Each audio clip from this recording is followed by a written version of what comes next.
If you've been at your current level for too long, it's a symptom that you're not legible to the individuals who hold the key to your future. Most people believe that in order to get to their next level, that they need to focus on the missing skills. So they go out there, collect certifications to upskill. And skills are important because skills allow you to have the competence that's necessary. But at the executive levels, competence is a price of admission. It's a commodity. And if you are focusing on upskilling, but you haven't yet become the person who can do the right things, what that means is you haven't developed the altitude of identity that's required to hold that role. In other words, you're trying to hold a high altitude role with a low altitude identity. And to those above you, you are a high value operative, but you're not yet one of their peers. You are suffering from strategic illegibility. And until you close that gap between your own output and that executive frequency, you will remain an inhabitant of that middle tier, regardless of your effort. So today we're going to talk about how to move beyond performance and also take a look at the 4 pillars of executive legibility. Pillar number 1 is congruence. Most leaders act under something called the aspiration fallacy, the belief that in order to become an executive, that they have to first start to act like one. And most leaders suffer from this form of dissonance. It really is a form of cognitive dissonance. For example, when you desire to become a vice president and you act like a vice president before you are a vice president. And as a result of that, it creates a lot of identity drag, right? Think about it. You are spending a massive amount of energy trying to act like an executive without having that title and not becoming one. And as a result of that, it is the recipe for imposter syndrome. And as a result of that, your actions in acting like an executive without being one is creating a situation where your outward actions are not matched. They're incongruent with your internal self-concept. And it's a behavioral mask, a persona that we put on. We place a mask over our persona and we behave like somebody that we know we are not yet. And the senior leadership team can see that this is a performance, right? So if your internal self-concept is somebody who is a striver or somebody who is a fixer, somebody who goes out and solves the problems, then you will necessarily and inevitably emit a frequency of labor rather than a frequency of leadership. True advancement, on the other hand, is governed by the law of internal equilibrium. And the principle is this. It's that identity precedes property. And here's what that means. It means that you cannot hold the title. The title represents the property because you desire that property. You want to have that property, which is the title. So you cannot have the title until you emit and embody the frequency. The frequency is the identity. So in other words, identity comes first, and then you can have the property. So how does it happen that identity precedes property? It's because people do not react to what you say, but they do react to the certainty in which you convey it. And our entire external world that you are observing around you, the experience that you're having, is merely a reflection of your internal world. And you see, when you are incongruent, your thoughts are disorganized and they are scattered. Your communication is clustered. There's over-explanations and there is a subtle seeking of validation. And you see, all of this is not a speech habit, but it is an audible sound of a lack of self-congruency. Congruence is the total integration of your thoughts, your words, internal and external, and your actions. You see, the title does not confer the power. The power is the prerequisite for the title. And you do not get promoted in order to change who you are. You get promoted because of the person you've already become. And to bridge that gap, it would be wise to dismantle your professional presence. And it all starts with the way you occupy your own mind. The second pillar we move to is signal. And here's what that means. The biggest tragedy of the mid-level professional is that you have been conditioned to believe that your value is a function of your exertion. But at the most senior level, the executive levels in organizational economics, labor is a cost to be minimized. But wise discernment is an asset to be leveraged. Why? Because in behavioral economics, we are inherent, is our default mode that we look at and assess other people very quickly to conserve mental energy. So if you are caught in the minutia of the day-to-day, the micro routines of the day-to-day, you are signaling that you have a high tactical density. And as a result of that, you appear to your senior leaders as someone who is very caught up and their mental bandwidth is full, diving into the how, and therefore it seems like you have no room for the why. To shift that signal away from tactical density, it is wise to embody a certain type of weightlessness, where you have an ability to influence complex dynamics and complex situations by one single calm decision instead of 1,000 frantic actions.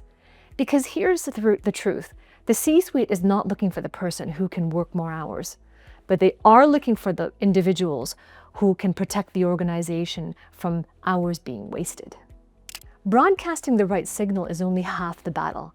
I mean, you could broadcast wise discernment, but if you lack the ability to scale that across a larger landscape, then you will break under the pressure of that role. Which leads us to pillar number 3, which is scope. To understand why your current pace is holding you back from a promotion, let's look at Kleiber's law, which is the natural law about metabolic scale. In any living system, as the mass of an organism increases, its metabolic rate per unit of mass must decrease. A mouse, which is very small, has a frantic, rapid heartbeat and a high metabolism because it was designed for localized movement, really quick localized movement. An elephant, on the other hand, has a very slow, rhythmic heart rate and a very slow metabolism because it was designed for resilience with that weight and covering a larger area. And why am I telling you this? Because in an organization, many leaders try to scale their scope by diving deep into a managerial metabolism, running faster, working on more projects, solving more problems, high metabolism. But an executive is a different species of organism, to use that by that analogy. And if you bring a frantic pulse to the weight of that executive role, then you will have a systemic collapse because of the nervous system and how your nervous system orientation is. And if you cannot slow down your operational pulse while increasing your strategic mass, then you are biologically unsuited for the rate of that executive leadership role. And you are, by its very nature, a systematic risk. The most powerful forces of nature, the ebb and flow of the tides, the might of the ocean, the changing of the seasons, like all of these move with a deliberate, unstoppable slowness. And so it's good to learn from that. And it is wise to trade that dopamine hit from getting that quick win.